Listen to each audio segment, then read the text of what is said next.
that prices went up during the pandemic when the supply chains shut down and failed. But our supply chains have now improved, and prices are still too high. A loaf of bread costs 50% more today than it did before the pandemic. Ground beef is up almost 50%. Many of the big food companies are seeing their highest profits in 2 decades. And while many grocery chains pass along these savings, others still aren't. Look, I know most businesses are creating jobs, contributing to our economy, and playing by the rules. But some are not. And that's just not right. And we need to take action when that is the case.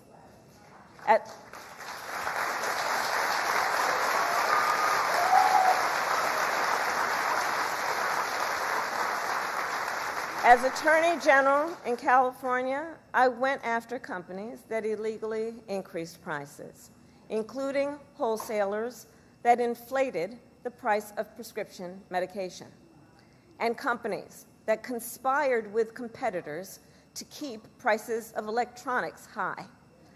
I won more than $1 billion for consumers.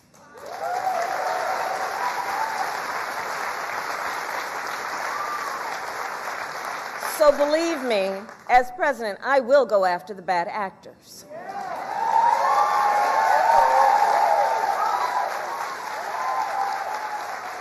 And I will work to pass the first ever federal ban on price gouging on food.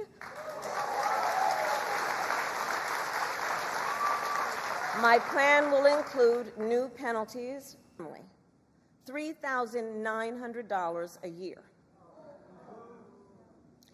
At this moment, when everyday prices are too high, he will make them even higher. As president, I'll take on the issue of the cost of health care. As Attorney General, I took on insurance companies and Big Pharma and got them to lower their prices. And together with President Biden, we've gone even further. We capped the price of insulin at $35 a month, and the total cost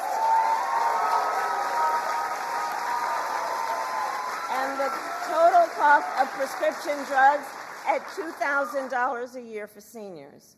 We let Medicare negotiate lower drug prices for seniors. And just yesterday, we announced that we are lowering the price by up to 80% for 10 more life-saving drugs.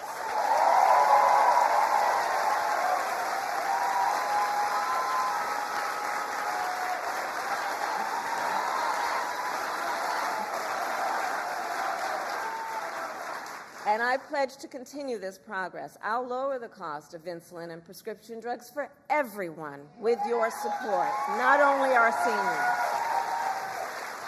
And demand transparency from the middlemen who operate between Big Pharma and the insurance companies who use opaque practices to raise your drug prices and profit off your need for medicine. 2 months ago, I announced that medical debt will no longer be used against your credit score.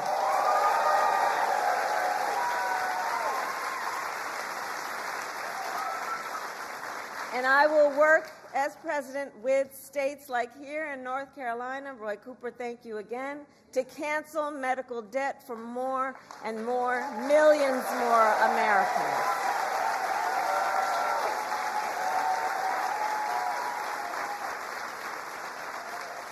As for Donald Trump, well, he wants to repeal the Affordable Care Act, which 45 million Americans rely on. 45 million Americans rely on it for health care. That would take us back to a time when insurance companies could deny people with pre-existing conditions. We all remember what that was. And we're not going back. We're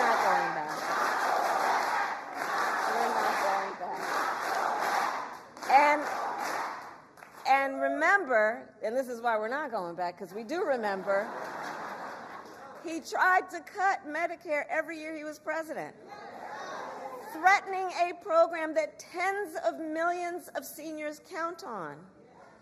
And according to his Project 2025 agenda, he intends to undo our work to bring down prescription drugs, the cost of prescription drugs, and insulin costs.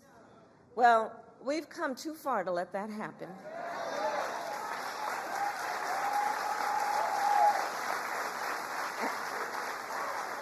So we're not going back on that, and let's talk about the cost of housing. So now, the housing market can be complicated, but look, I'm not new to this issue. As State Attorney General, I drafted and helped pass a homeowner Bill of Rights, one of the first in America. And during the foreclosure crisis, I took on the big banks for predatory lending with many of my colleagues, including Roy Cooper, and won $20 billion for California families when I was Attorney General.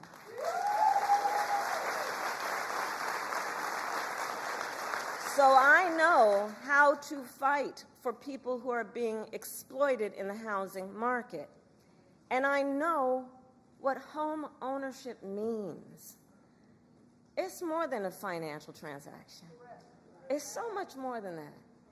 It's more than a house. Home ownership and what that means, it's a symbol of the pride that comes with hard work. It's financial security. It represents what you will be able to do for your children.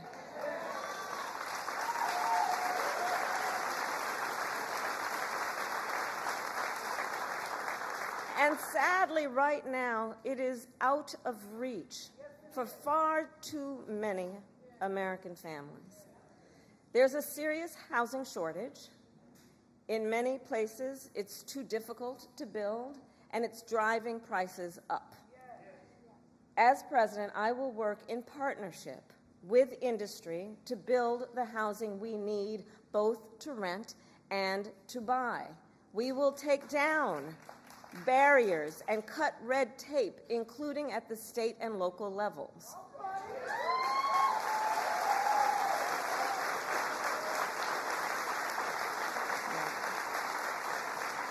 And by the end of my first term, we will end America's housing shortage by building 3 million new homes and rentals that are affordable for the middle class.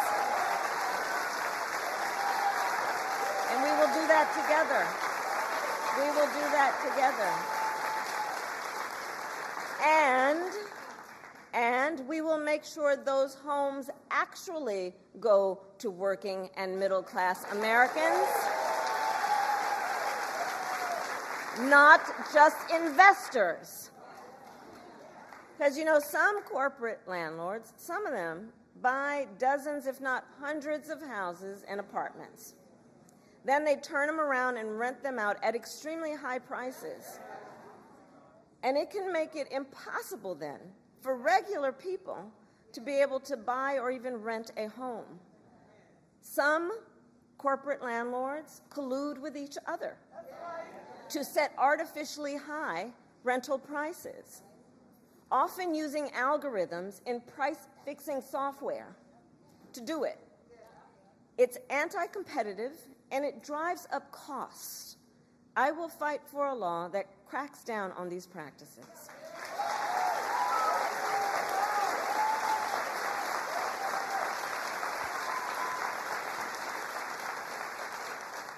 We also know that as the price of housing has gone up, the size of down payments have gone up as well. Even if aspiring homeowners save for years, it often still is not enough. So in addition, while we work on the housing shortage, my administration will provide first-time home buyers with $25,000 to help with the down payment on a new home.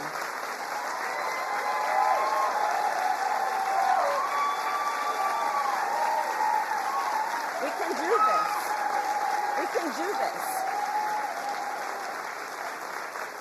all to help more Americans experience the pride of home ownership and the financial security that it represents and brings.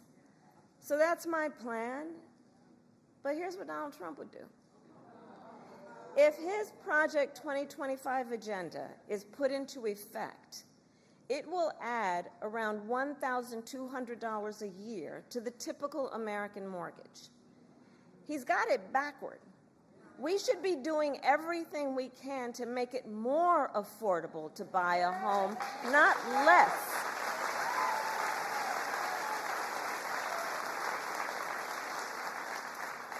Finally, there's one more way I will help families deal with rising costs, and that's by letting you keep more of your hard-earned money.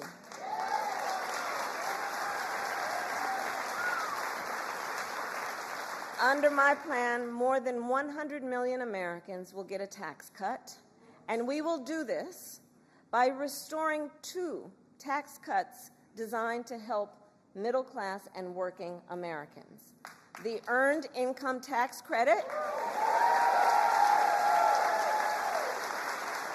and the Child Tax Credit.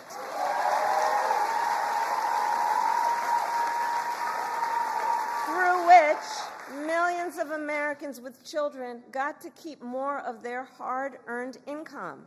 We know this works and has a direct impact on so many issues, including child poverty. We know it works. So as president, I'll not only restore that tax cut, but expand it. We will provide $6,000 in tax relief to families during the first year of a child's life. Now think what that means. Think what that means. That is a vital, vital year of critical development of a child. And the cost can really add up, especially for young parents who need to buy diapers and clothes and a car seat and so much else. And we will do this while reducing the deficit. Compare my plan with what Donald Trump intends to do. He plans to give billionaires massive tax cuts year after year. And he plans to cut corporate taxes by over $1 trillion, even as they pull in record profits. And that's on top of the $2 trillion tax cut he already signed into law when he was president, which, by the way, overwhelmingly went to the wealthiest Americans and corporations and exploded the national deficit. You know, I think that if you want to know who someone cares about, look who they fight for. Look who they fight for.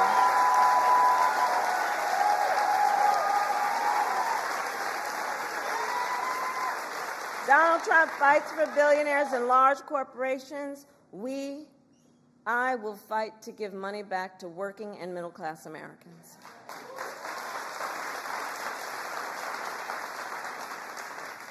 So I'll end with this. 2 days ago, Donald Trump was here in North Carolina.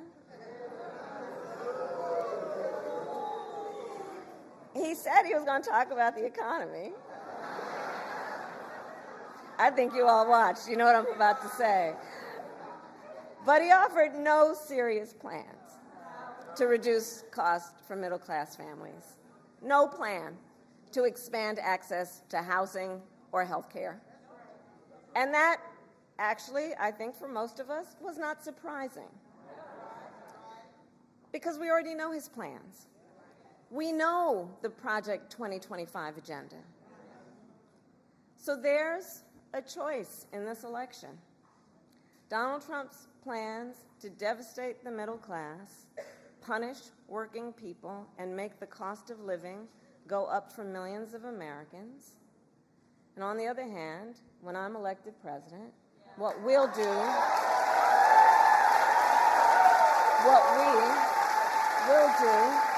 to bring down costs, increase the security and stability financially of your family, and expand opportunity for working and middle-class Americans.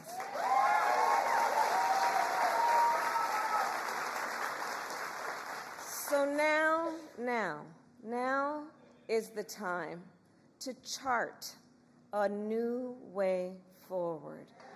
Now is the time to chart a new way forward, to build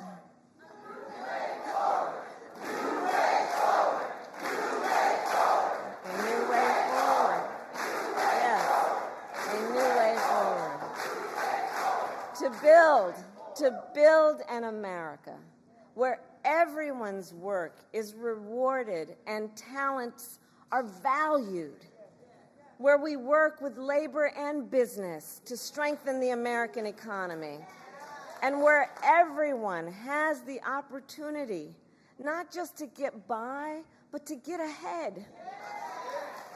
So I thank you, North Carolina. We're going to get this done. And with your help, God bless you, and God bless the United States of America. God bless you.